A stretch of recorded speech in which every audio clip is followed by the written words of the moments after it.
Hey, you guys. So today I just wanted to hop on here really quick and talk to the people that are starting their holistic wellness journey. And I did say journey because this is going to be a never ending thing that you continue to work on. Um, I know a lot of times people will just throw out there that, hey, you need to eat healthier, you need to cut out this, you need to cut out that, you need to stop doing this, you need to stop doing that.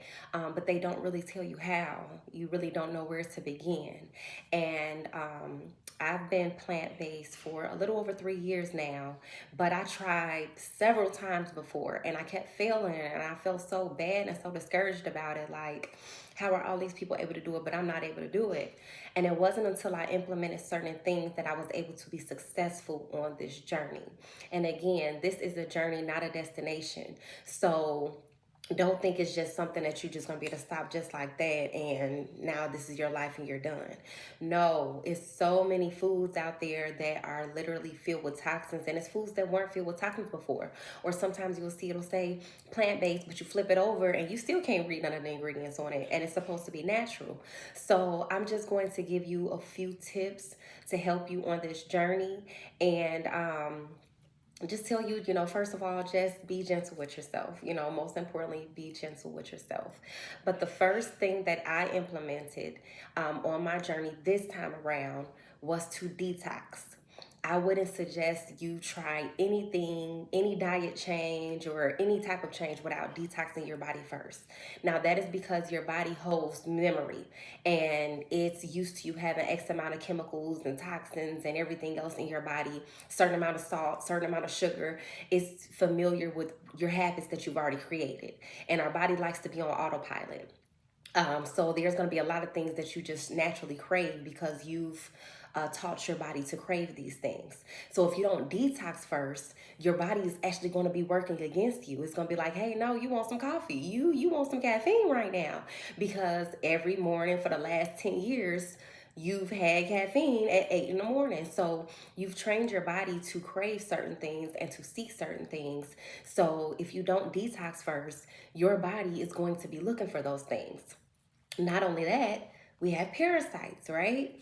And there's people that say, I don't have no parasites. Yes, you do, okay? Yes, you do. If you've ever eaten meat, if you've ever eaten, like pork, if you ever eaten seafood, any of that stuff, if you ever had cheese, any type of dairy, you have parasites. Then there's the people that say, well, I don't want to see that stuff in the toilet. Well, would you rather stay in your body? Okay? Now, how parasites look? Like this. You'll see the parasites. They will come out. Sometimes your poop will look threaded. If you literally turn around to take time to look in the toilet, you'll see what's coming out of you. So yes, sometimes you pass parasites on your own, but sometimes your body needs help because food for parasites is sugar. So if you're steady craving sugar or steady eating sugar, yes, you're feeding them and they're growing bigger and bigger and bigger and bigger. You can simply Google a bear with a tapeworm and you'll see some of them with like a 10-foot tapeworm coming right out their butt. And all they eat is salmon. So if you have some salmon, you probably got some worms. So just detox your body, detox your gut to help yourself so that you can be, you give yourself almost like a head start by detoxing first. So now you've decreased the level of sugar in your body, decreased the level of salt in your body, killed off some of the parasites, and now you have you're in a better position to fight. You're in a better position to be successful on this journey. Once you're done detoxing, the next thing that I would suggest you do is to ease on into this. So when I first started, I went a month without sugar. And that is not easy. That is not easy because you're going to realize that sugar is in everything. I was picking up like boxes of saltine crackers and it would say less than 1 gram of sugar. And it's like, why you put sugar in the saltine crackers? So you're going to begin to notice that, dang, they put sugar in everything. Like they're really trying to take us out. So first start focusing on that. Say, okay, month one, I'm cutting out white sugar. Then you can say like, okay, month two, now that I've been successful with no sugar, that don't mean I'm gonna eat sugar again. Now that that's gone, it's been 30 days, I haven't had any sugar. Now let me start working on white flour. Okay, I can replace, white flour, and you must replace these things. Like, don't just think you're gonna just knock them out without replacing them with something else, because you're reprogramming your body. So you're teaching your body that, hey, we don't eat white sugar anymore when we're craving something sweet. We eat fruit. You can put agave on some fruit. And agave is a really good replacement. I don't suggest honey because honey spikes your insulin levels terribly. So you don't want to be getting rid of one problem and creating another. So when you start to crave sugar, you can replace that with like some fruit. That's your natural sugars. That's your natural sweeteners. And then you can add some agave on there and eat that. So now you're teaching your body, when I'm craving sugar, when I'm craving something sweet, I'm going to have fruit and agave. And now you're also not feeding the parasites, which is what you want to do anyway. You want to starve them out so they can start to expel. The next thing you can say is like, okay, next month I'm doing no seafood. I'm cutting out all seafood. So now you spend a month getting rid of that. So now you're on month 3 and you've gotten rid of sugar. You've gotten rid of white flour. You've replaced the flour with, like, they have chickpea flour. They have all types of things and it's still good. So now you can say I replaced white flour with chickpea flour. So now when I'm frying my foods, I'm still able to coat it with something, but I'm using a healthy replacement. So now month 1, you got rid of sugar. Month 2, you got rid of the white flour. Now you're on month 3 and you just got rid of seafood. Now month 4, you say, okay, I'm not having no pork, no red meat. And now let's move on. Month 5, now I'm not eating no chicken. And now you've slowly, over time, gradually allowed yourself to get rid of these things, and you've set yourself up for success. Now, on this journey, you're going to want to pay attention to yourself. Make yourself aware of your habits. Look at what you're doing and when you're doing it, because there is a such thing as emotionally eating. And I found that I was doing this a lot, like a lot. Sometimes, like, when you get hungry, stop and ask yourself, like, am I hungry or am I feeling something emotional? Now, this is because we emotionally eat. So for instance, if you keep craving like bread, know that bread, when you are emotionally eating, is actually helping you get rid of feelings of insecurity. It soothes the emotion of feeling insecure, and it also soothes the emotion of feeling dissatisfied with yourself. So if you're craving some bready, you may stop and say, wait a minute, do I really want some bread? Or am I feeling a little dissatisfied? Am I feeling insecure about something? And then you can address that instead of eating. Now, on the other hand, you could be craving something chewy.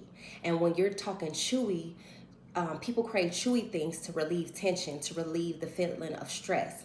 It actually helps you to relax and unwind. So if you're craving something chewy, sit back and say, am I anxious? Am I feeling stressed? Do I just need to unwind, take a quick walk instead of grabbing something that's chewy? Now, let's say you're craving something creamy. Now, creamy food satisfies your need to feel nurtured and comforted. That's why you'll see, like, on movies, you see somebody just had a breakup, or you see the woman on her cycle and give me some ice cream, give me some ice cream. And then they promote it in all the movies, get some ice cream. It's the creaminess that's making you feel nurtured. It's making you feel comforted. So if you're sitting there craving something like that, ask yourself, do I need nurturing? Do I need some comfort? So you can substitute that with something else. Now let's move on to crunchy foods. Crunchy foods help you deal with anxiety as well as like social pressures. And if you're craving something crunchy, like a lot of us like a lot of chips, and that was my big thing. It's like, I wanted some chips. But ask yourself, am I feeling anxious right now? Or do I really want this bag of chips? Now, salty foods help you redirect your anger, your frustration, the feelings of violence. So when you're sitting there and you're craving something salty, ask yourself, am I kind of angry right now? Am I like feeling like hurting somebody right now? That way, you won't go and get something salty. You'll actually deal with the emotion that you're feeling. And then finally, there's good old sugar. Sugar satisfies your need to give and receive love. And that is sad. Like, that for me, when I realized how much I was like craving sugar, and when I sat and really dealt with the emotion, like, you don't even want no sugar right now. You just feeling a little lonely. You feeling a little sad. Especially like after breakups or after losses and things of that nature. You may find that you want a lot of sugar, or you going and you're buying a bunch of sugary stuff, but pay attention. You might just need a hug. It takes a 20-second hug for you to release the hormones that are needed to make you feel that love. And you start to release like the oxytocin and things of that nature, and now you just feel better. So you may just need a 20-second hug. If you have kids, go hug your baby. Go hug your baby for a few seconds, and you may not want sugar anymore. So now that we've addressed emotional eating, I say stay clear of people who are not supporting you on this journey. You're gonna get a lot of people that's gonna be like, all you one of them, all you doing that too, all you sure you don't want a piece of chicken? You sure you don't want a piece of steak? Like, if they're not supporting you on your journey, no matter what it is, whether they agree with it or not, stay away from them. Sometimes people want you to stay exactly where they are. They feel like, oh, you're advancing, you're trying something different. Like, what I'm doing has nothing to do with you. So I shouldn't be the topic of your conversation. You shouldn't be joking about the fact that I'm saying I don't want no chips, or trying to throw them in my face, or trying to buy me some when I literally said I don't want it, or trying to say, hey, I was going to invite you over here, but we eating chicken. You want some, you know, it's a lot of stupid stuff. Like, I've witnessed people say, oh, what y'all eat for Thanksgiving? Just some lettuce. It's like, no, I'm going to hook my food up just like you're going to hook your food up, except it's not going to be filled with toxins. Which leads me to the last thing. Have fun with your food, okay? Have fun with your food. What I learned on this journey when I was getting rid of certain things is you really just love the seasoning. You love how you made it taste. If you just had a piece of steak with no seasoning on it that was cooked, you're not going to eat it. You're going to be like, it's gross. Same thing for a piece of chicken. You're not going to eat no piece of chicken that's just cooked with no seasoning on it because it tastes nasty. You actually love the way you prepared it. You actually love the seasonings. So you need to do the same thing with your plant-based foods. I season some mushrooms up like some steak. I even cook it to the texture that I like it. And you can do the same thing. So be creative with your foods. Marinate it. Do the same stuff that you would do with your meats, and you're going to be way more successful.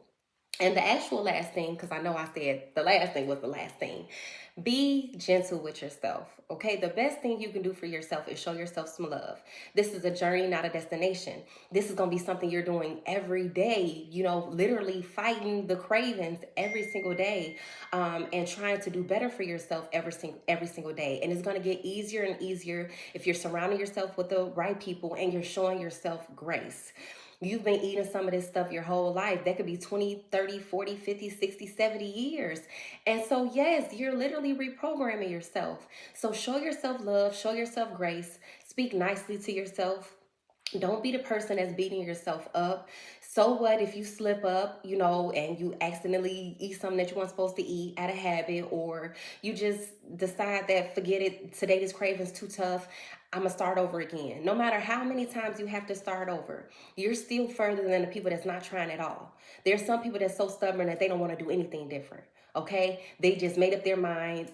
I came in this world eating pork bacon, and I'm going to leave this world eating pork bacon. At least you're saying, I'm going to try to do something different. I'm going to slowly ease away from it. So show yourself grace, show yourself love. If you need a substitute food guide, I have a free one on my website. And I will put the website in the description. It's also in my bio. I will also, on my website, if you're looking for a cleanse, I have a Parasite cleanse. I have a gentle detox cleanse, so you're not just running to the bathroom 41 North. Again, the food list is going to be your best friend because it helps you substitute these things. It's easier to substitute and replace them than it is to just get rid of them altogether. So it gives you some healthy options, just giving you a place to start so that you could be more successful on your journey. I'll see you next time.